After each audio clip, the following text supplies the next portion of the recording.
Start करते हैं chapter 5 which is strategy implementation and evaluation, last chapter of your strategic management. अब ये जो चैप्टर है देखा जाए तो ये स्टेप भी लास्ट स्टेप है एक स्ट्रैटेजिक मैनेजमेंट प्रोसेस का। हम लोगों ने फर्स्ट क्लास शुरू किया था तो डेफिनेशन पढ़ा था स्ट्रैटेजिक मैनेजमेंट का। क्या डेफिनेशन था? वो 5 वर्ड याद है? 5 उंगली 5 वर्ड क्या क्या था फटाफट से बताओ। पहला बोलो स्ट्रैटेजिक विजन, दूसरा सेटिंग ऑब्जेक्टिव्स, तीसरा क्राफ्टिंग अ स्ट्रैटेजी, चौथा इम्प्लीमेंटेशन एंड इवैल्यूएशन और last taking corrective adjustments. Very good. तो ये 5 स्टेप्स थे, ठीक है। तो यहाँ पे भी हम लोग ऑलमोस्ट लास्ट स्टेप पे आ गए हैं। स्ट्रैटेजी हम लोग पिछले चैप्टर में क्या पढ़े? कौन सा स्ट्रैटेजी लगाना है, स्ट्रैटेजिक चॉइसेस पढ़े, कौन सा स्ट्रैटेजी कब लगाना है ये समझे। अब लास्ट में डिसाइड कर लिया क्या स्ट्रैटेजी लगाना है, तो इस चैप्टर में पढ़ेंगे कि अब हमें स्ट्रैटेजी को इम्प्लीमेंट कर देना है। और इम्प्लीमेंट करना ही एंड नहीं है, इम्प्लीमेंट करने के बाद अब हमें इवैल्यूएट करना पड़ेगा कि क्या कोई करेक्टिव एक्शन लेना जरूरी है कि नहीं, ठीक है। अगर इम्प्लीमेंट सही हुआ है तो करेक्टिव एक्शन का जरूरत नहीं है, अगर थोड़ा बहुत भी गड़बड़ हुआ है तो उसे हमें करेक्ट करना पड़ेगा, राइट। तो आ जाओ ये चैप्टर शुरू करते हैं और आपको आ जाना है अपना पेज नंबर 5.3 में। अब देखो स्टार्टिंग में जो भी है वो हम लोग ऑलरेडी पढ़ के आए, तो यहाँ पे वापस से सब कुछ पढ़ के टाइम वेस्ट नहीं करेंगे। यहाँ पे जो जो मेन बात है वो आपको अंडरलाइन कराते रहते हैं। आपको पैराग्राफ दिख रहे हैं, पहले जो आपका टॉपिक है स्ट्रैटेजिक मैनेजमेंट प्रोसेस, उसका जो सेकंड पैराग्राफ है उसका फर्स्ट लाइन को अंडरलाइन करो। Strategic management process is dynamic and continuous. आपको क्या लगता है एक बार स्ट्रैटेजी बन गया तो can you stick to it? फिर क्या हमें उसे चेंज करने की जरूरत नहीं पड़ती? बिल्कुल पड़ती है। एक बार इंप्लीमेंट कर दिया आपने स्ट्रैटेजी, इसका मतलब ये नहीं है कि बस फिर अपना बैठ गए रूम बंद करके, नहीं, आपको बार बार उसको चेक करते रहना पड़ेगा कि जो आपने लगाया है स्ट्रैटेजी वो सही है कि नहीं, और समय के हिसाब से आपको चेंज करना पड़ता है। इट इज डायनामिक, डायनामिक मतलब कंटिन्यूअसली चेंजिंग और कंटिन्यूअस है। ये नहीं कि एक बार लगा लिया हो गया, इट इज कंटिन्यूअस। जरूरत पड़ने में आपको चेंज करना है। या पढ़ाई के लिए भी करते हो, राइट। आप मेरे से आके पूछते हो कौन सा स्ट्रैटेजी लगाएं, कैसे पढ़ाई करें, हम इनिशियल आपको बताते हैं और फिर हम लास्ट में क्या बोलते हैं, पहले ये लगाओ, एक स्टेप एक टारगेट देके फिर हम क्या बोलते हैं, उसके बाद मेरे से एक बार बात कर लेना। क्यों बोलते हैं? Because I am pretty sure कि अगर आप उस स्ट्रैटेजी पे चल के उसको कंप्लीट कर लिए, वो टारगेट अचीव कर लिए, तो वेल एंड गुड, उसके हिसाब से आगे का टारगेट देंगे। और अगर आप नहीं कर पाए किसी भी वजह से, तो उसके अकॉर्डिंग आगे का स्ट्रैटेजी देंगे। बट अगर हम आपको 2 महीना का शेड्यूल दे दें और फिर उसको आपको बोले भी नहीं कि मेरे से पूछना भी, मतलब दे दिया ना, चलो अब अपना जो करना है करो, एंड इन केस आप उसको नहीं फॉलो कर पाए किसी भी वजह से, तो आपको नहीं लगता आपको प्रॉब्लम होगा, राइट। आगे बढ़ोगे कैसे? जहां पे प्रॉब्लम होगा उसके बाद अगर हम बोले मेरे से मत पूछना, चलो बाय बाय, तो वो प्रॉब्लम होगा, right. So it is very natural कि कोई भी स्ट्रैटेजी हो वो आपको कंटिन्यूअसली देखना पड़ता है, and it is also dynamic, as per situation आपको चेंज करना पड़ता है, ठीक है। तो यही आपको बोला हुआ है कि a change in any one of the major components in the model can necessitate a change in any or all of the other components. कोई एक कंपोनेंट में अगर चेंज आया तो उसकी वजह से आपको स्ट्रैटेजी अपना चेंज करना पड़ सकता है, चाहे वो एक कंपोनेंट का करो चाहे सभी का करो। Just like your exam strategy, हो सकता है आपकी तबियत कुछ दिनों के लिए खराब हो गई, जो कि होता है, एग्जाम पास आता है तो एग्जाम फीवर आने लगता है, ठीक है। तो फिर स्ट्रैटेजी अपने लोग को चेंज करना पड़ेगा, उसके हिसाब से मॉडिफाई करना पड़ेगा। हो सकता है आपके घर में गेस्ट आ गए जिसकी वजह से आप पढ़ नहीं पा रहे हो, राइट, तो स्ट्रैटेजी चेंज करना पड़ेगा, टाइम उसमें चला गया, करेक्ट। या कोई दूसरा रीजन आ गया, तो कुछ भी हो सकता है, करेक्ट। तो या तो एक कंपोनेंट या सभी कंपोनेंट में चेंज करना पड़ सकता है, राइट। बस यहाँ पे इतना ही समझना था। नीचे एक फिगर दिख रहा है, ये फिगर में बस आपको यही समझाया है कि हम लोग पहले फॉर्मुलेट करते हैं स्ट्रैटेजी। फॉर्मुलेट करने का जो नीचे में वो ग्राफ दिख रहा है, एक लाइन दिख रहा है फॉर्मुलेशन का, तो वो कहाँ तक है वो लाइन? वो उस लाइन के स्पेस में जितना एरिया कवर होता है उसमें क्या क्या है? Develop mission, vision and objective, जो पहला स्टेप था हमारा। फिर हमने क्या किया? एनवायरमेंटल एनालिसिस किया चैप्टर 2 में। उसके बाद हमने ऑर्गेनाइजेशनल अप्रेजल किया चैप्टर 3। उसके बाद हम लोगों ने जनरेट किया, एनालाइज किया और सिलेक्ट किया स्ट्रैटेजी चैप्टर 4। फॉर्मुलेशन कर लिया। अब हम लोग करेंगे इम्प्लीमेंटेशन। इम्प्लीमेंट करने के बाद हम लोग इवैल्यूएशन करेंगे, जिसमें आता है स्ट्रैटेजिक इवैल्यूएशन एंड कंट्रोल। कोई दिक्कत? चलो आगे आ जाओ। नेक्स्ट आ जाओ आप पेज नंबर 5.4 में, जहां आपको दिख रहा है स्टेजेस इन स्ट्रैटेजिक मैनेजमेंट। तो क्या क्या स्ट्रैटेजिक मैनेजमेंट के स्टेजेस हैं? क्या आप वापस से याद करने का जरूरत है? बिल्कुल नहीं, ऑलरेडी कर चुके हैं। पढ़ो, स्ट्रैटेजिक विजन बनाए, राइट, मिशन बनाए, गोल्स एंड ऑब्जेक्टिव्स बनाए, फिर एनवायरमेंटल और ऑर्गेनाइजेशनल एनालिसिस किए। एनवायरमेंटल इज बाहर का, ऑर्गेनाइजेशनल इज इंटरनल, राइट। तो चैप्टर 2 चैप्टर 3, उसके बाद फॉर्मुलेशन ऑफ स्ट्रैटेजी कर लिया चैप्टर 4। अब हम लोग करेंगे इंप्लीमेंटेशन और strategic evaluation and control, right. यही स्टेप है, और क्या है? याद करना है क्या इसमें? कुछ नहीं, राइट। चलो अब इसी स्टेज को अगला कुछ पेजेस में आपको डिफाइन किया है। स्टेज 1 हम लोग पढ़ चुके हैं। क्या है stage 1? Vision, mission and objective पढ़ चुके हैं चैप्टर 1 में, ठीक है। तो यहाँ पे आपको वापस से पढ़ने का कोई जरूरत नहीं है। आ जाओ नेक्स्ट पेज में। स्टेज 2, क्या ये भी हम लोग पढ़ चुके हैं? एनवायरमेंटल और ऑर्गेनाइजेशनल एनालिसिस कर चुके हैं, एकदम डिटेल में किए थे, याद है? तो ये भी हम लोग कर चुके हैं। हम लोगों ने एनवायरमेंट को स्कैन किया था, यानी एक्सटर्नल फैक्टर्स देखे थे, और फिर हम लोगों ने इंटरनल देखे थे, करेक्ट। एक्सटर्नल एनवायरमेंट में क्या क्या आया था, याद है? इकोनॉमिक पढ़ा था, सोशल पढ़ा था, टेक्नोलॉजिकल पढ़ा था, करेक्ट। वही चीज यहाँ पे बोला है। स्वॉट एनालिसिस किया था, याद है? पेस्टल पढ़ा था, वेरी गुड, ठीक है। आ जाओ next page, formulating the strategy. अब यहाँ पे देखो स्ट्रैटेजी फॉर्मुलेशन करने के क्या क्या बातें यहाँ पर दी हुई है, अच्छे से पढ़ो इसको। The first step in strategy formulation is developing strategic alternatives in the light of organization strength and weakness, opportunity and threat. सभी चीजों को ध्यान में रख के आप स्ट्रैटेजी पहले बनाए, और क्या एक ही स्ट्रैटेजी बनाओगे आप? कम से कम 2-3 स्ट्रैटेजी बनाओगे, राइट? ऑल्टरनेटिव्स बनाओगे, ये नहीं तो ये नहीं तो ये, राइट? उसके बाद क्या करोगे? उसके बाद सेकंड स्टेप है कि आप उसका एनालिसिस करो, अलग अलग ऑल्टरनेटिव का एनालिसिस करो, और जो मोस्ट एप्रोप्रिएट है, सबसे ज्यादा फायदा और सबसे ज्यादा जिस चीज से आपको बेनिफिट हो सकता है आपके ऑर्गेनाइजेशन को, वो लगाओगे, करेक्ट। हमेशा हम लोग 2-3 ऑल्टरनेटिव देखते हैं, आप लोग भी करते हो ना, जब अपना करियर की स्टार्टिंग में होते हो तो सीए करेंगे, सीए नहीं हुआ तो बीकॉम का करके छोड़ देंगे, नहीं एमकॉम करेंगे। 2-3 ऑल्टरनेटिव सोचते हो, ये नहीं होगा तो कुछ और करेंगे, ग्राफिक डिजाइनिंग करेंगे, वो नहीं होगा तो चलो एक काम करेंगे, फुचका का स्टॉल खोल लेंगे, ठीक है। Alternatives, correct, last resort, exactly. तो ऑल्टरनेटिव्स, लेकिन सबसे पहले ही फुचका का स्टॉल खोलने नहीं जाओगे आप, पहले क्या करोगे? जो मोस्ट एप्रोप्रिएट है, जिसमें आपको सबसे ज्यादा फायदा दिख रहा है, वो काम करोगे, है ना? तो सीए करोगे, सबसे ज्यादा फायदा।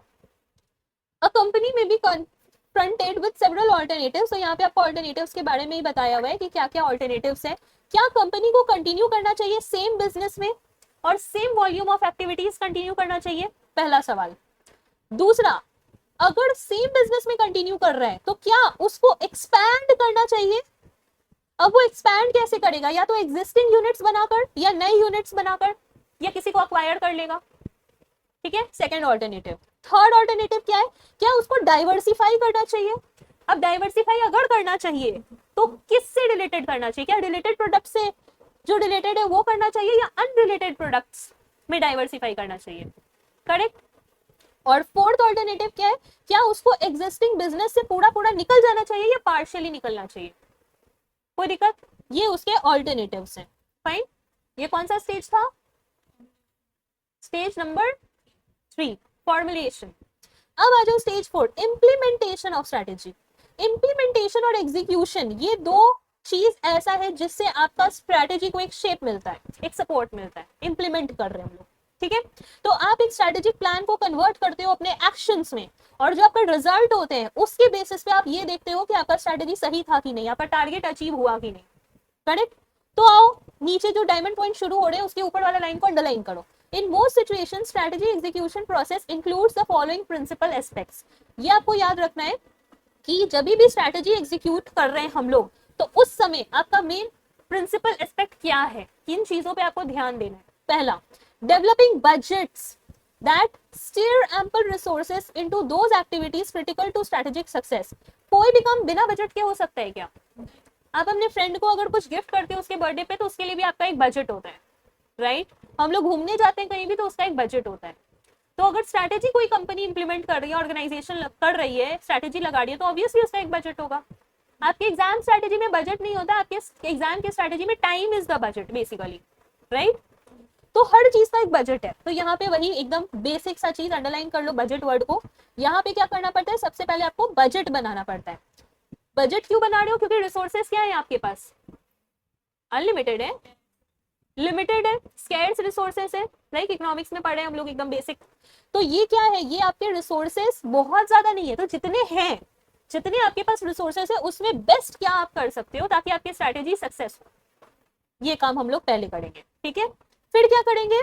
Diamond point number 2, staffing the organization with needed skills. काम कौन करता है? ओनर बैठ के काम करता है? नहीं, एम्प्लॉय करता है। तो आपको लोग चाहिए काम करने के लिए। तो भाई जिसके पास स्किल्स है, जिसके पास एक्सपर्टीज है, आप उनको अपने ऑर्गेनाइजेशन में लेकर आओ, उससे आपकी ऑर्गेनाइजेशन क्या होगी, बिल्ड होगी, ताकतवर होगी, स्ट्रेंथ मिलेगा आपकी ऑर्गेनाइजेशन को, क्योंकि काम तो वो करेंगे, राइट? तो उनका सपोर्ट चाहिए आपको काम करने के लिए। कोई दिक्कत? पहला क्या स्टेप किया था आपने, बजट बनाए थे, और दूसरा अंडरलाइन करो, स्टाफिंग द ऑर्गेनाइजेशन, ठीक है, क्लियर? तीसरा, ensuring that policies and operating procedures facilitate rather than impede effective execution। पहले ये दो करने के बाद आप देखोगे कि आपकी कंपनी के अंदर पॉलिसीज और प्रोसीडियर्स सही है कि नहीं। कोई भी स्ट्रेटेजी को इंप्लीमेंट करते समय पॉलिसी एंड प्रोसीडियर बनाना बहुत जरूरी है। बिना पॉलिसी एंड प्रोसीडियर के अगर आप स्ट्रेटेजी इंप्लीमेंट किए और अगर एक आदमी भी उसके खिलाफ गया, एक एम्प्लॉय भी अगर आपके स्ट्रेटेजी के खिलाफ है, तो डेफिनेटली वो कोई भी एक्शन ले सकता है। तो आपकी कुछ पॉलिसीज एंड प्रोसीडियर होने चाहिए बेस्ड ऑन द स्ट्रेटेजी। कोई दिक्कत? अंडरलाइन कर लो पॉलिसीज एंड प्रोसीडियर वर्ड को। Next, using the best known practices to perform core business activity and pushing for continuous improvement. जो बेस्ट नोन प्रैक्टिस है आप वो करो। बेस्ट नोन प्रैक्टिस मतलब क्या होता है, आपका एक ऑर्गेनाइजेशन काफी साल से चल रहा है, तो यू वेरी वेल नो कि आपका कोर बिजनेस एक्टिविटी क्या है, उसी को बेस्ट तरीके से करना, ताकि ज्यादा लोग आपकी कंपनी को ना छोड़ के जाए, ना ही मिसमैनेजमेंट हो, सब कुछ इन कंट्रोल रहे। तो बेस्ट प्रैक्टिसेस को परफॉर्म करो और ये सोचो कि हम और इम्प्रूव कैसे कर सकते हैं, इसमें और बेटर क्या कर सकते हैं, ठीक है? ये आपको अपने एग्जाम के ड्यूरेशन में भी करना चाहिए, प्रिपरेशन के ड्यूरेशन में, कि हम और ज्यादा टाइम को कैसे यूटिलाइज कर सकते हैं और बेटर हम कैसे कर सकते हैं, ठीक है? तो this is continuous improvement. Fine. Next, installing information and operating systems that enable company personnel to better carry out their strategic roles day in and day out। मतलब जो इंफॉर्मेशन और ऑपरेटिंग सिस्टम है जिसके वजह से कंपनी के लोग काम कर पा रहे हैं पूरे दिन में, वो इंस्टॉल करो। कंप्यूटर्स चाहिए, कंप्यूटर इंस्टॉल करो। प्रिंटर चाहिए, प्रिंटर लगाओ। प्रोजेक्टर चाहिए, प्रोजेक्टर लगाओ। उसमें कंजूसी मत करो, ये लगाओ, जो चीज चाहिए वो करो। Fine. Next, motivating people to pursue the target objectives energetically. आपको मोटिवेट करना पड़ेगा लोगों को ताकि ऑब्जेक्टिव्स और आपके टारगेट अचीव हो सके। एम्प्लॉइज को मोटिवेट करो। मोटिवेट करने के बहुत तरीके हैं, आगे भी हम लोग इस चैप्टर में पढ़ेंगे, ठीक है? तो आप मोटिवेट करो अपने एम्प्लॉइज को ताकि वो काम करें, एनर्जेटिकली काम करें। Next, creating a company culture and work climate conducive to successful strategy implementation and execution। मतलब कंपनी के अंदर एक कल्चर बनाओ, एक काम करने का एनवायरनमेंट बनाओ ताकि आपका स्ट्रेटेजी इंप्लीमेंट हो सके। अगर आपके एम्प्लॉइज के बीच ये बात फैल रहा है ना कि क्या बेकार कर रही है कंपनी, ये लगा रही है, कभी वो चेंज कर देती है, कभी ये चेंज कर देती है, मजा नहीं आ रहा है, तो भाई दूसरा इंसान जो सच में काम करने वाला था वो भी इम्पैक्ट हो जाएगा, वो भी इन सब बातों के इन्फ्लुएंस में आ जाएगा और कल को वो भी काम नहीं करना चाहेगा, राइट? तो आप एक वर्क एनवायरनमेंट, एक कल्चर बनाओ सो दैट ये सब परेशानी ना आए आपके स्ट्रेटेजी इंप्लीमेंटेशन के दौरान। देखो, कोई भी स्ट्रेटेजी इंप्लीमेंट करना कोई बाएं हाथ का खेल नहीं है, इसमें समय लगता है, इसमें एनर्जी लगता है, इसमें पैसे लगते हैं, इसमें खून पसीने का मेहनत लगता है। तो उस ड्यूरेशन में बहुत केयरफुल भी रहना पड़ता है ऑर्गेनाइजेशन को, ठीक है? तो इसीलिए वैसा कल्चर बनाओ। कोई दिक्कत? अंडरलाइन कर लो company culture and work climate. और last, exerting the internal leadership needed to drive implementation forward and keep moving strategy execution। आपको इंटरनली एक लीडर की जरूरत है। क्यों जरूरत है? ताकि आपकी स्ट्रेटेजी इंप्लीमेंट होते रहे और इंप्रूव होते रहे। अंदर में लीडर की जरूरत है मतलब क्या? आप तो हो ही, ऑब्वियस सा बात है, बट इंटरनल लीडर का मतलब हुआ आपके ऑर्गेनाइजेशन के मैनेजर्स, उनको भी जरूरत है कि आपके ऑर्गेनाइजेशन में क्या करे, वो आपका सपोर्ट करे। करेक्ट? समझ आया? ताकि स्ट्रेटेजी इंप्लीमेंट होते रहे। कोई दिक्कत? क्लियर है? ये स्टेप क्लियर है? ये पॉइंट्स याद करने हैं। फाइन, चलो आगे। ये कौन सा स्टेज पढ़ा हमने? स्टेज 4। स्टेज 1 क्या था?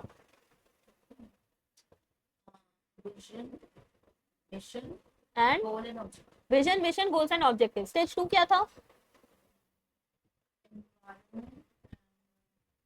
गुड, बोलो। Organization analysis. Very good. Environmental and organizational analysis. Step 3 क्या था? Stage 3 formulation. Very good. और स्टेज 4 जो अभी हम लोगों ने पढ़ा, इंप्लीमेंट कर दिया। अब हम लोग 5वें स्टेज में आएंगे विच इज स्ट्रेटेजी को इवैल्यूएट करेंगे और फिर जो हम लोग पढ़े थे ना करेक्टिव एक्शन लेंगे। तो करेक्टिव एक्शन लेना मतलब ही होता है कंट्रोल करना कि आपके कंट्रोल में है कि नहीं, ठीक है? तो स्ट्रेटेजिक इवैल्यूएशन एंड कंट्रोल। कोई डाउट है? बोलो।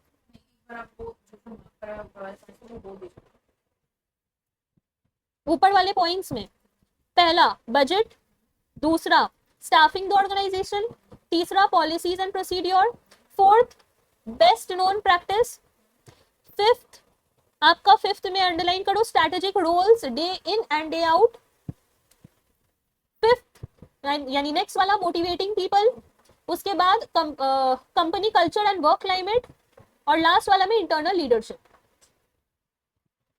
ठीक है, चलो स्टेज 5 में आ जाओ। स्टेज 5 में ज्यादा कुछ नहीं है, यहाँ पे आपको यही बताइए फाइनल स्टेज होता है एक स्ट्रेटेजिक मैनेजमेंट प्रोसेस का, जिसमें हम लोग कुछ नहीं इवैल्यूएट करते हैं कि क्या इंपैक्ट पड़ रहा है हमारे स्ट्रेटेजी का, किस पे इंपैक्ट पड़ेगा, ऑब्वियसली हमारे कंपनी पे क्या इंपैक्ट पड़ेगा, मार्केट में क्या इंपैक्ट पड़ेगा, इंटरनल एक्सटर्नल सभी चीजों को देखते हैं, जो हमारा एंड रिजल्ट है उसको इवैल्यूएट करते हैं। करेक्ट, तो यहाँ पे यही बोला है कि करेक्टिव एडजस्टमेंट्स जो आप कर रहे हो ये आपका ट्रिगर पॉइंट है, ये डिसाइड करने के लिए कि कहीं वो स्ट्रैटेजी आपका जो विजन है, जो ऑब्जेक्टिव है, जो स्ट्रैटेजी आपने लगाया वो कहीं इन सब चीजों को चेंज तो नहीं कर दे रही है, राइट? ये हम लोग को पता चलता है लास्ट स्टेज में। क्लियर है?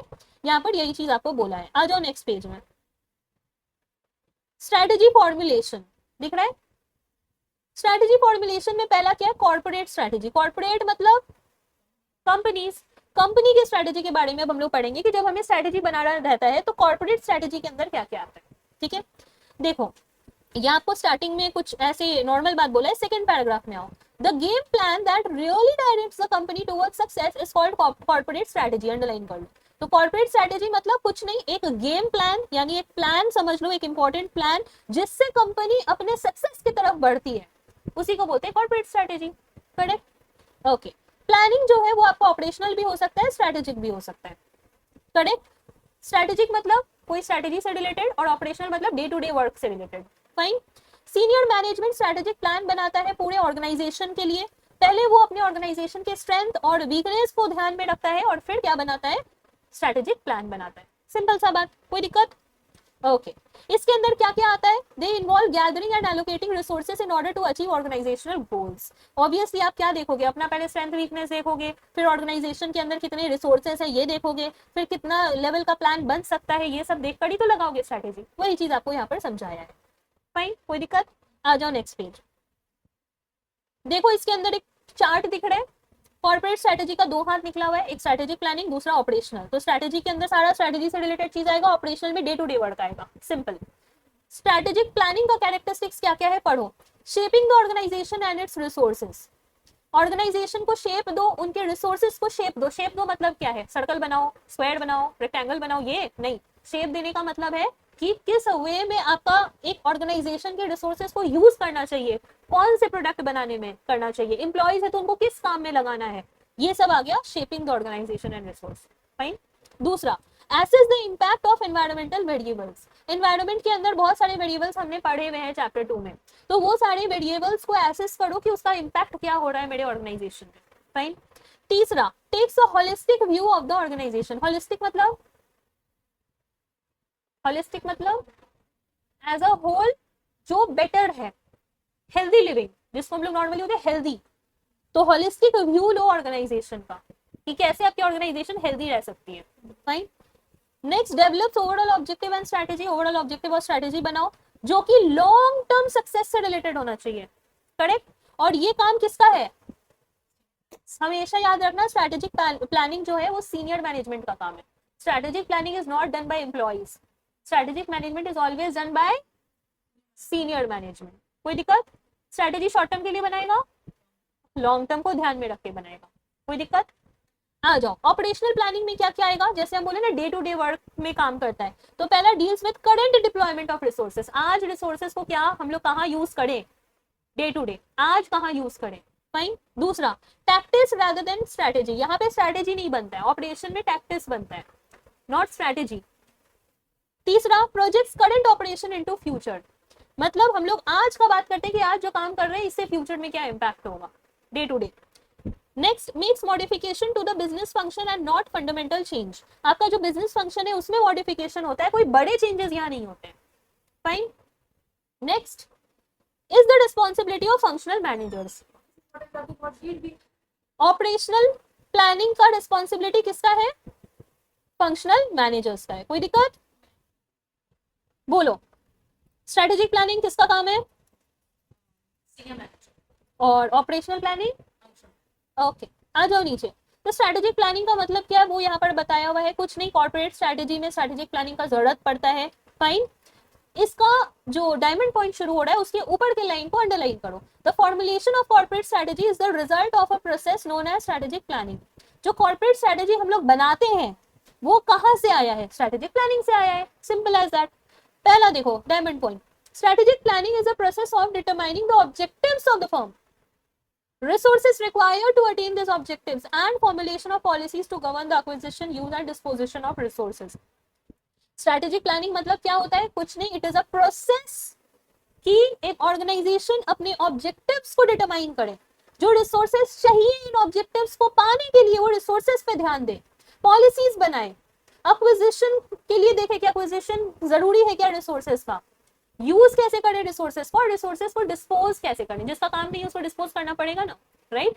उसी को बोलते हैं स्ट्रैटेजिक प्लानिंग। फाइन, दूसरा डायमंड पॉइंट, स्ट्रैटेजिक प्लानिंग के अंदर क्या आता है? Interactive and overlapping decisions leading to the development of an effective strategy for the firm. Interactive और ओवरलैपिंग डिसीजन मतलब क्या हुआ? इंटरैक्ट करते हैं यानी एक दूसरे से बात करके समझते हैं, और ओवरलैपिंग मतलब आप कुछ बोल रहे हो, हम कुछ बोल रहे हैं, फिर लास्ट में फाइनल स्ट्रैटेजी पे पहुंचे।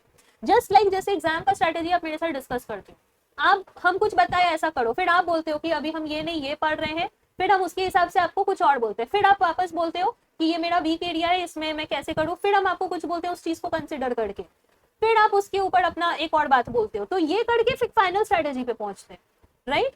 सो वही है स्ट्रैटेजिक प्लानिंग में क्या आता है? इंटरैक्टिव, हम लोगों ने इंटरैक्ट किया, ओवरलैपिंग ऑफ डिसीजन, मैंने एक डिसीजन दिया फिर आपने एक दिया, राइट? और लास्ट में हम लोगों ने एक कंक्लूजन पे हम लोग पहुंचे। कोई दिक्कत? Next, strategic planning determines where an organization is going over the next year or more and ways for going there. Strategic planning से हमें पता चलता है कि एक ऑर्गेनाइजेशन किधर जा रही है, किधर जाने वाली है आने वाले साल में। करेक्ट? आपको समझ में आता है ना कि आप कहाँ जाने वाले हो, इंटर पास होने वाले हो या टपकने वाले हो, नहीं होने वाले हो, राइट? समझ में आता है ना? तो आप कहाँ जाने वाले हो, वैसे एक ऑर्गेनाइजेशन कहाँ जाने वाली है भाई आने वाले साल में, और कैसे जाने वाली है। आपको पता है एक साल में आपको फाइनेंस में जाना है, तो कैसे जाओगे? करेक्ट? हाँ, चल के जाओगे, वेरी गुड, आ जाओ। Strategic planning determines where an organization is going over the next ये तो कर लिया। आगे, the process is organization wide or focused on a major function such as division or other major function। यहाँ पे बस यही बोला है कि आपको आपके ऑर्गेनाइजेशन को ये देखना पड़ता है कि आपका फंक्शन क्या है। एक ही जगह पे काम करना है, जैसे आपके मान लो 4 डिवीजन है ऑर्गेनाइजेशन के, तो कौन से डिवीजन पे वर्क करना है, आपका मेजर जो काम करने वाला डिवीजन है वो कौन सा है? ठीक है, कोई दिक्कत? क्लियर है? स्ट्रैटेजिक प्लानिंग मतलब समझ आया? कौन लगाता है strategic planning? Senior management, very good. आगे, strategic uncertainty and how to deal with it, बहुत ही इंपॉर्टेंट पार्ट है। इंपॉर्टेंट पार्ट मतलब कि एक नेचुरली अगर आप एक ऑर्गेनाइजेशन चलाओगे तो ये एक ऐसा क्वेश्चन है जो आपको फेस करना ही पड़ेगा। स्ट्रैटेजी क्या सर्टेन है? नहीं है, अनसर्टेन है। तो अगर कोई अनसर्टेनिटी है तो आप उसको डील कैसे करोगे, राइट? आ जाओ नीचे जो पॉइंट्स दिए हुए उसमें, उसके ऊपर वाला line, to be manageable, underline करो, to be manageable they need to be grouped into logical clusters or themes. It is then useful to assess the importance of each cluster in order to set priorities with respect to information gathering and analysis. इसका क्या मतलब है? देखो strategy क्या होता है, वो uncertain क्यों है? पहले तो ये समझो अनसर्टेन क्यों है, क्योंकि कुछ चीज प्रिडिक्ट नहीं किया जा सकता, फ्यूचर को प्रिडिक्ट नहीं किया जा सकता, हमेशा आपका प्रिडिक्शन सही ही हो ये जरूरी नहीं है, सिचुएशन बदलते हैं। जैसे आपने लास्ट डे बोला था ना कोरोना अचानक आया, हमें क्या पता था कोरोना आएगा? नहीं, तो ये अनप्रिडिक्टेबल है। करेक्ट? तो इसकी वजह से क्या होता है, जो कुछ फैक्टर्स हैं जैसे मार्केट, टेक्नोलॉजी, कंपटीशन, रेगुलेशन, बहुत सारे फैक्टर्स हैं, वो सब भी बदल जाते हैं, राइट? इसीलिए स्ट्रैटेजिक अनसर्टेनिटी को डील करना चैलेंजिंग हो जाता है कंपनी के लिए। तो वो मैनेजेबल हो पाए इसके लिए आप छोटे छोटे टुकड़े बनाओ, ग्रुप्स बनाओ। ठीक है, ग्रुप्स बनाओ कि क्या चीज पे आप पहले एनालिसिस करो, और ग्रुप बनाओ कि क्या चीज पे आपको ज्यादा ध्यान देना है और किस चीज पे आपको कम ध्यान देना है।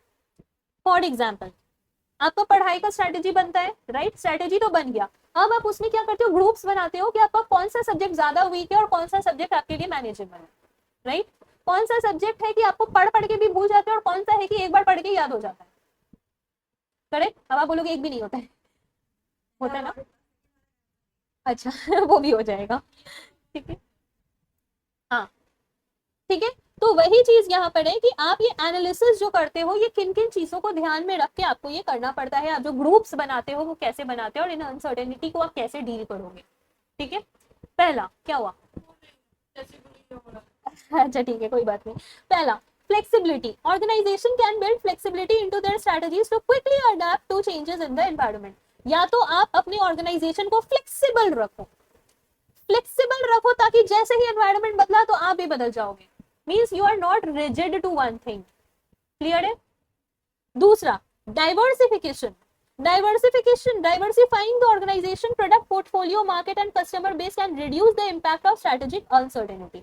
जैसे स्टॉक्स के मामले में होता है ना, हम लोग क्या करते हैं जनरली, अगर आप शेयर्स खरीदोगे तो आप एक ही इंडस्ट्री का शेयर खरीद के एक्सपेक्ट करोगे कि वो हमेशा ग्रो करे और आपका पैसा बढ़ता रहे, तो ये जरूरी नहीं है क्योंकि मार्केट अनसर्टेन है, राइट? इंडस्ट्री अनसर्टेन है। तो जनरली एक स्मार्ट पर्सन क्या करता है, इस अनसर्टेनिटी को कम करने के लिए अलग अलग इंडस्ट्री में स्टॉक्स, अलग अलग इंडस्ट्री के स्टॉक्स में इन्वेस्ट करता है। एक में अगर ज्यादा प्रॉफिटेबल है, दूसरा में नुकसान है, तो कम से कम आपका no profit no loss situation में रहोगे, ये नहीं कि तुरंत पैसा ही बर्बाद होगी। करेक्ट? तो डाइवर्सिफाई करना यानी अलग अलग जगहों पर आप पैसा लगा के रखे थे ताकि अनसर्टेन चीज भी आए तो आप अचानक से बर्बाद ना हो जाओ। हम लोगों ने पढ़ा है ना बचपन में, do not put all the eggs in one basket, वही वाला चीज है। ठीक है, तो एक ऑर्गेनाइजेशन को भी क्या करना चाहिए, अपने प्रोडक्ट्स में वेराइटी रखो, डाइवर्सिफाई करो कि अगर एक नहीं है तो दूसरा हो जाए और अनसर्टेनिटी इस वे में रिड्यूस हो जाए। ठीक है, कोई दिक्कत? Next, monitoring and scenario planning. Organization को क्या करना चाहिए, रेगुलरली मॉनिटर करते रहना चाहिए कि उसके जो बदलाव है उसके इंडिकेटर्स क्या है। देखो, बदलाव अचानक से नहीं होता है, पहले से आपको थोड़ा हिंट मिलने लगता है किसी भी बदलाव का। ठीक है, जैसे अचानक से लॉकडाउन नहीं हुआ था, लॉकडाउन होने के पहले हमें पता चलने लग गया था कि कोरोना क्या होता है, चाइना का क्या कंडीशन है। These are the indicators. Correct? तो इंडिकेटर्स पे ध्यान रखो और उसके हिसाब से अपना प्लानिंग करो और अपने फ्यूचर में क्या और बेस्ट इम्पैक्ट आपकी स्ट्रेटेजी की वजह से क्या बेस्ट इम्पैक्ट हो सकता है आपके ऑर्गेनाइजेशन पे, उस पर वर्क करो। समझ आया? Next, building resilience. Organization can invest in building internal resilience such as strengthening the operational process, increasing their financial flexibility and improving their risk management capabilities. अपने अंदर के चीजों को ताकतवर बनाओ। एक नॉर्मल ह्यूमन बीइंग को क्या करना चाहिए, कल को प्रॉब्लम तो कुछ भी आ सकता है, कोरोना जैसा कोई नया वायरस भी आ सकता है, तो अभी से आप क्या करोगे, अगर आप खुद इंटरनली स्ट्रांग हो, योगा करते हो, हेल्दी फूड खाते हो, फ्रूट्स वेजिटेबल्स खाते हो, ड्राई फ्रूट्स खाते हो, ठीक है, अच्छी अच्छी चीजें अवॉइड करते हो, जंक फूड को, ओके, थोड़ा फिजिकल एक्टिविटी करते हो, तो आप अंदर से स्ट्रांग रहोगे, है कि नहीं? राइट? तो आप अगर अंदर से स्ट्रांग है तो कल को अगर कोई प्रॉब्लम आया भी तो आप उसको फेस कर पाओगे। वैसे ही एक ऑर्गेनाइजेशन को अंदर से इंटरनली अपने आप को स्ट्रांग रखना चाहिए, स्ट्रेंथन रखना चाहिए। एम्प्लॉइज सारे ऑनेस्ट हैं, वेरी मतलब पावरफुल चीज है ये किसी ऑर्गेनाइजेशन के लिए। कल को अगर आपके कॉम्पिटिटर आके भड़काने की भी कोशिश करेंगे तो आपके एम्प्लॉइज नहीं भड़केंगे। So this is strength, this is one of the thing that is strength. Resources, अगर आपके सप्लायर आपके फेवर में है तो ये आपका स्ट्रेंथ है ऑर्गेनाइजेशन का, right? So these are some basic examples कि आप अपने ऑर्गेनाइजेशन को स्ट्रेंथफुल कैसे रख सकते हो। Clear? Last, collaboration and partnerships. दूसरे ऑर्गेनाइजेशन के साथ कोलैबोरेट करो, लाइक सप्लायर्स, कस्टमर्स, पार्टनर्स, सबके साथ कोलैब करो, पार्टनरशिप्स बनाओ ताकि new market and new technology वगैरह में आप घुस पाओ। सिंपल सा चीज। बताओ यहां तक कोई दिक्कत? क्लियर है? फटाफट से मेरे को बता दो कि स्ट्रेटेजिक प्लानिंग का मतलब क्या होता है।